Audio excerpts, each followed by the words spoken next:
Hi, I'm Cosmic Turtle, and this is The Beauty of Breath of the Wild.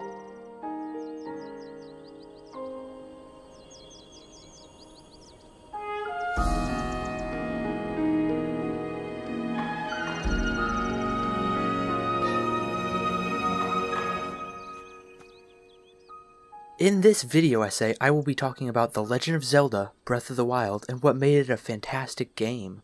Let's get started.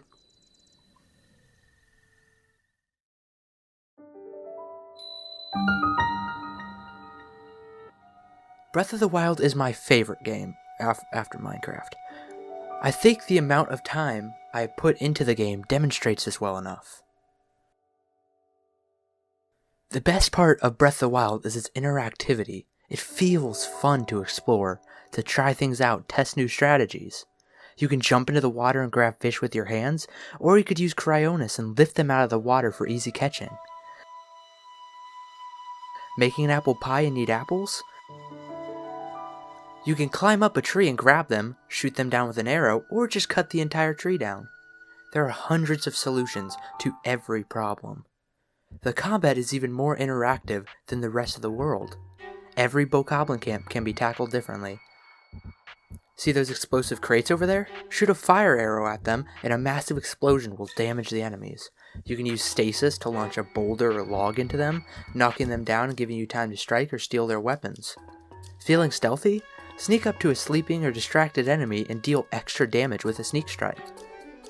There are so many options and strategies on how to combat enemies. However, don't expect them to let you keep all that interactivity to yourself. Moblins can pick up rocks and even nearby bokoblins to throw at Link. The Zolfos will camouflage themselves to the ground and leap out whenever the player walks by. You can always brute force your way through the game, gathering strong weapons and killing enemies the old-fashioned way. That's what I did my first playthrough, but when I played on Master Mode, I had to change things up. The enemies were too strong for me to overpower easily, so I had to play the game strategically. I had to think out every option. I had to use the environment to gain the upper hand, whether that was freezing a bokoblin with an ice arrow and using a korok leaf to push it off a nearby cliff, or hiding behind trees to avoid guardian lasers. Speaking of resourcefulness, let's talk about weapon durability. Weapon durability is probably one of the most controversial topics when people talk about Breath of the Wild. A lot of people hate it, and a lot of people don't really mind it. I am one of those who don't really mind it. It encourages resourcefulness. You have to be cautious about what weapons you use. You have to save your strong weapons for harder enemies. You can't just waste a royal greatsword on a blue bokoblin. What are you, stupid? The massive open world is the single most impressive part of the game.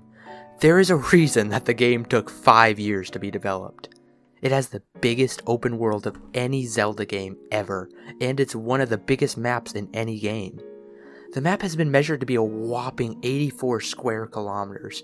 For reference, Skyrim is a measly 34 square kilometers. Ocarina of Time's map is about the size of the Great Plateau. And the Great Plateau is literally Breath of the Wild's glorified tutorial. When people say Breath of the Wild is huge, they mean it. The best part of the map is it's so much fun to explore.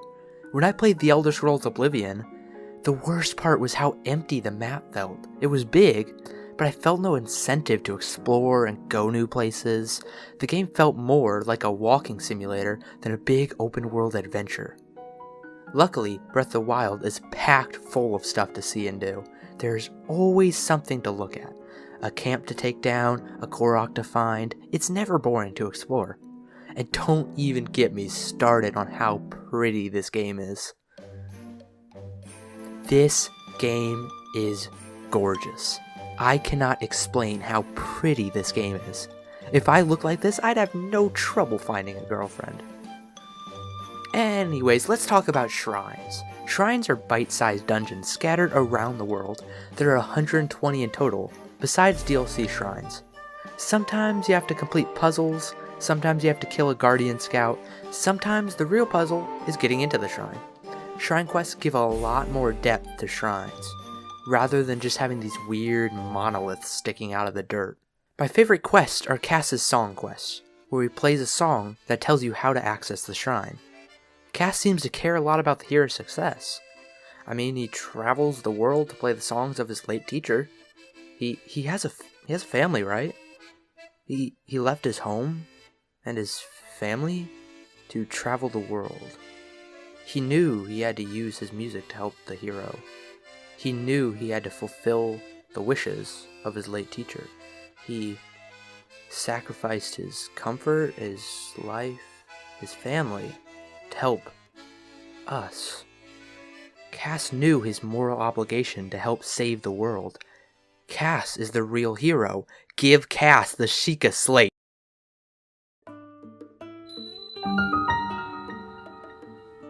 Breath of the Wild differs a lot from every other Zelda game in a lot of places, and sound design is no different. The game does not have the most extensive soundtrack with music for every area and situation, but I think the soundtrack fits the atmosphere perfectly. The songs are mostly saved for specific instances, whether that is riding a horse or engaging in combat, mixed with some ambient music for overworld travel. You're supposed to feel alone, isolated. I don't think an epic theme blaring while you gallop through Hyrule Field would be fitting.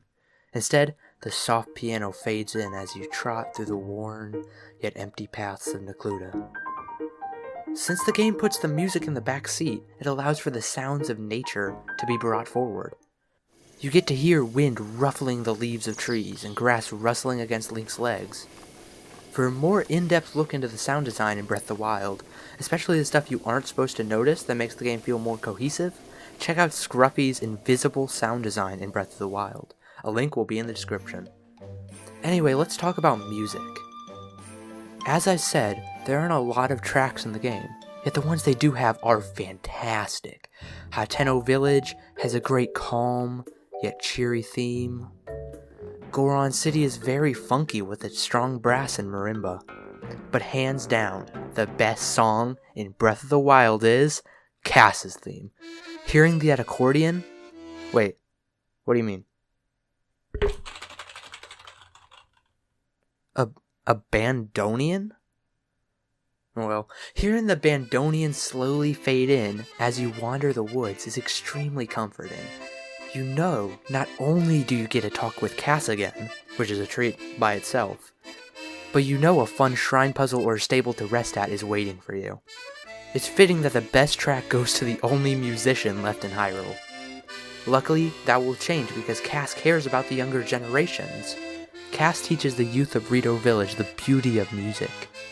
You don't see a lot of people invest in the lives of the next generation, even in real life. Everyone should strive to be like Cass.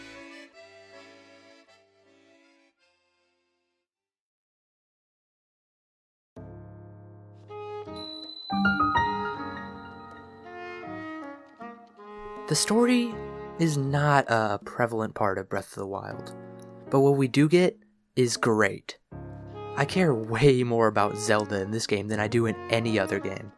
Skyward Sword did a good job at making Zelda not just the princess who needs saving, but Breath of the Wild allowed her to be the princess in need of saving. That is what she is shown as the entire game, unless you take the time to find the memories scattered throughout Hyrule. Past this point, there will be spoilers for the story and the DLC, The Champion's Ballad. Skip to the time on screen if you would like to avoid spoilers. Alright, here we go. In the memories, we see Zelda go from a reserved yet short-tempered princess who struggles with becoming who the king and all of Hyrule expect her to be.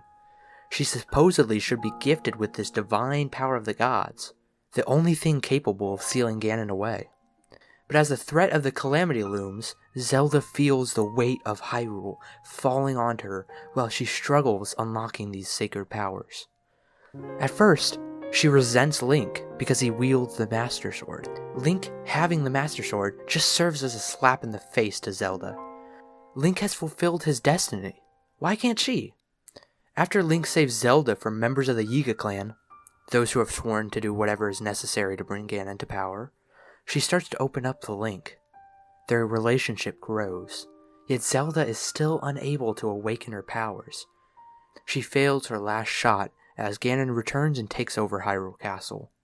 The overwhelming sadness and guilt that Zelda feels causes her to break down in the middle of the forest. She feels she has failed everyone in Hyrule. In this scene, you could feel Zelda's grief, her pain, her regret. She became so much more than some princess in a faraway castle. She had emotion. Later, Link and Zelda were stuck at Fort Hateno as an army of guardians swarmed in. Link protected Zelda with his life, yet was unable to hold the horde off. In his final moments, Zelda jumped in front of Link, her divine powers activating just in time to save him. Link, however, was still fatally injured. She ordered he be put into the Shrine of Resurrection to recover. That is where the game begins, 100 years after these events. Zelda had forced her way into the castle herself and had kept the calamity at bay for an entire century. We've never seen Zelda like how we see her in Breath of the Wild. This game truly gave the princess, always in need of saving, an overdue role. We got to see all the champions in a new light with the DLC, The Champion's Ballad. The DLC showed Zelda interacting with all the champions as she tried to rally pilots for the divine beasts. We got to see Mipha's sisterly care for young Sidon. We got to see big, scary Daruk tremble at the sight of a Hylian retriever. The Champion's Ballad made me care about all the champions except Revali. We were delivered these memories through none other than Cass. Cass not only helps the hero get stronger by leading us to shrines, he helps us remember our late friends. Cass doesn't only care about saving the world, he cares about you, personally. Cass literally carries this game. He is the only reason I have over 400 hours. I spent all that time just hanging out with Cass. Cass is criminally underrated. Cass just does what he needs to do without any thought for his own interests. He is such a kind soul. I would love to be mentored under him, as he was mentored. The only problem is, how will I keep up with him? I can't fly. It seems like I'll just have to learn. Cue the training montage!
Thank you, Cass.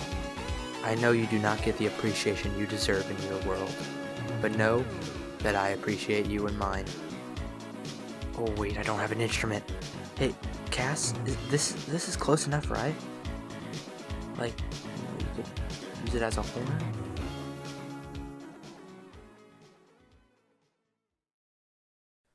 Thank you all so much for watching. This video was super fun to make. I know it's a bit different than my normal stuff, so if you like it, make sure to let me know, and who knows, I might make more about some of my other favorite games. This video did take a long time to make, so if you did enjoy, please consider liking and subscribing. Anyways, see you in the next one.